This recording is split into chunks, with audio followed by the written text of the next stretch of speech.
પાલીતાણાના નાનીમાળ ગામે કૈલાસધામ મંદિરનો જીર્ણોદ્ધાર મહાશિવરાત્રી પર્વ નિમિત્તે રાજ્યના ડેપ્યુટી સીએમ હર્ષ સંઘવી સહિતના દિગ્ગજોની પ્રેરક ઉપસ્થિતિ રહી। પવિત્ર યાત્રાધામ પાલીતાણાના નાનીમાળ ગામે આજે ભક્તિસભર માહોલમાં કૈલાસધામ મંદિરનો જીર્ણોદ્ધાર કાર્યક્રમ યોજાયો, જેમાં મહાશિવરાત્રી પર્વના પાવન અવસરે આ ક્ષેત્રમાં ભક્તો માટે આસ્થાનું નવું કેન્દ્ર ખુલ્લું મૂકવામાં આવ્યું છે। જીર્ણોદ્ધાર અંતર્ગત 12 જ્યોતિર્લિંગ સહિત કુલ 17 મંદિરોનો પુનરુદ્ધાર કરવામાં આવ્યો છે।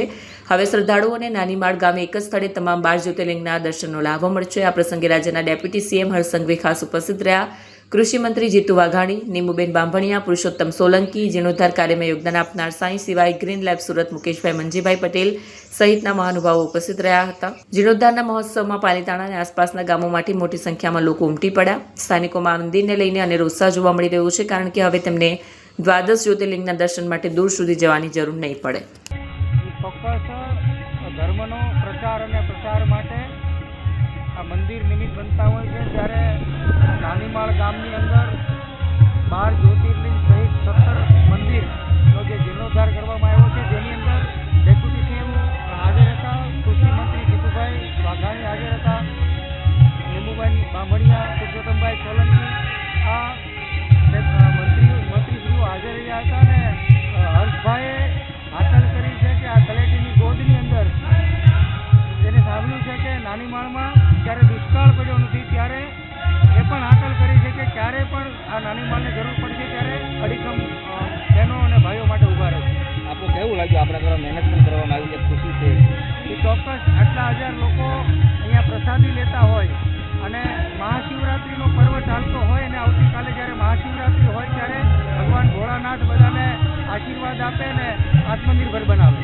12 જ્યોતિર્લિંગ નાનીમાળ જે આદેશ્વરનાથ દાદાની તળેટીમાં આવેલું છે પર્વતની, અને અહીંયા આજે અમારું ગામ છે, એમાં એક એવું લાગ્યું કે અહીંના ગામના લોકો બધા જ 12 જ્યોતિર્લિંગના દર્શન કરી શકે એ હેતુસર આજે અહીંયા 12 મંદિરનો જીર્ણોદ્ધાર કરવામાં આવ્યો, એટલે એકદમ નવીનીકરણ કરવામાં આવ્યું। પ્લસ બીજા 5 મંદિરો, ગણેશજી, હનુમાનજી દાદા, માતાજીનું મંદિર, કાળભૈરવજીનું મંદિર, એમ કરીને ટોટલ 17 મંદિર। અને હું આ ગામનો વતની છું, તો મને પણ એવું થયું કે આપણા માનનીય વડાપ્રધાન શ્રી નરેન્દ્રભાઈ મોદી સાહેબ કે જેઓ શિવ ભક્ત છે અને એમનાથી પ્રેરણા લઈને કે આજે મને પણ એવું થયું કે આજે માનનીય વડાપ્રધાન શ્રી જે દેશમાં જેટલા જ્યોતિર્લિંગો છે, આપ જાણો છો કેદારનાથ છે, બદ્રીનાથ છે, સોમનાથજી છે, દરેક જગ્યાએ અત્યારે એનું બહુ સરસ રીતના એક નવીનીકરણ કરી રહ્યા છીએ એમના માધ્યમથી। તો આજે એક દેશના નાગરિક તરીકે એક સારો મેસેજ જાય અને એક સ્વચ્છ ગામ, સુંદર ગામ, અને અમારા ગામમાં દરેક વર્ણ રહે છે, પણ અમારા ગામની અંદર આજે 4000 માણસોની વસ્તી છે, પણ બિલકુલ વિવાદ વગર એકમેક થઈને આજે આ વાત 100% ગેરંટીથી કહી શકું છું કે એક પણ પ્રકારનો કોઈ પણ વાદ વિવાદ કે કોઈ પણ પ્રકારની જાતિ જ્ઞાતિ વાડા વગરનો આ એક સુંદર અમારું જે ગામ છે, તો ગામ માટે કશું કરવાનું મને ઈચ્છા થઈ અને આજે અમે સૌ મળીને પરિવારે આ મંદિરનો જીર્ણોદ્ધાર કર્યો।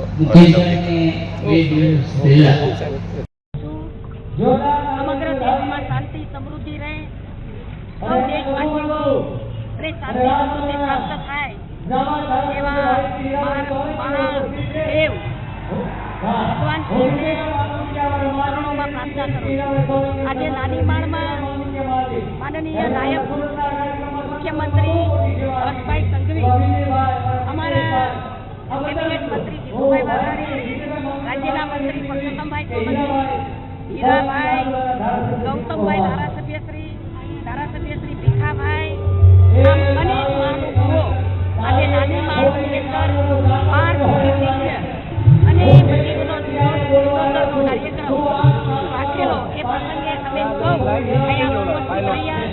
નાનીમાળમાં જે પ્રકારે 12 જ્યોતિર્લિંગની સ્થાપના થઈ છે અને એના જે સંશોધનનું કામ કર્યું છે એવા મુકેશભાઈ પટેલ, મંજીભાઈ પટેલ અને એમના સમગ્ર પરિવારને